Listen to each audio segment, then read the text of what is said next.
मला डॉक्टर गीता पाटील यांच्याबद्दल त्यांच्या फेसबुक या पोस्टवरून माहिती मिळाली.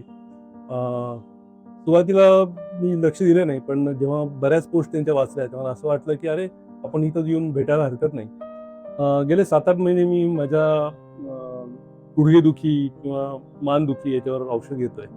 थोडासा टिनी शेल्बोचा पण मला प्रॉब्लेम होता आणि याच्यावर 7-8 महिने औषध घेऊन सुद्धा मला काही त्यात फरक पडत नव्हता. पण मी एकदा सहज ट्रायल म्हणून मी डॉक्टर गीता पाटील यांना भेटायला आलो. मला त्यांनी आणखी एक फार सुंदर माहिती अशी दिली, की मला आधी त्यांनी क्लिअर केलं, की तुम्ही 7-8 महिने औषध घेताय, पण औषधाने हे फक्त 25% ते 30% बरं होतं.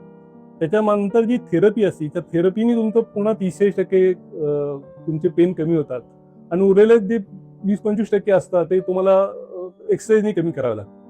तिथं आल्यानंतर त्यांनी मला सजेस्ट केलं, की तुम्ही पहिल्यांदा सगळ्या याच्यावर विचार करा. आपण थेरपी करू. 5 दिवसाची थेरपी आहे, नंतर फॉलोअप आहे.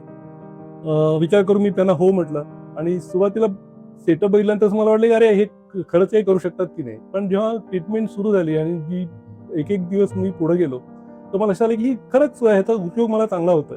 या थेरपीमुळं माझा बराचसा पेन पार्ट जो होता, तो 25-30% विथिन 4-5 डेज मला कमी झाला. मी आता अपेक्षा धरतोय, की पुढच्या औषधं आणि एक्सरसाइजमुळे ते आणखी कमी होईल.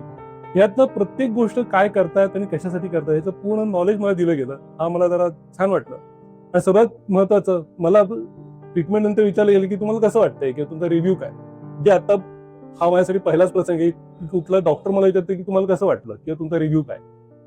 खूप छान.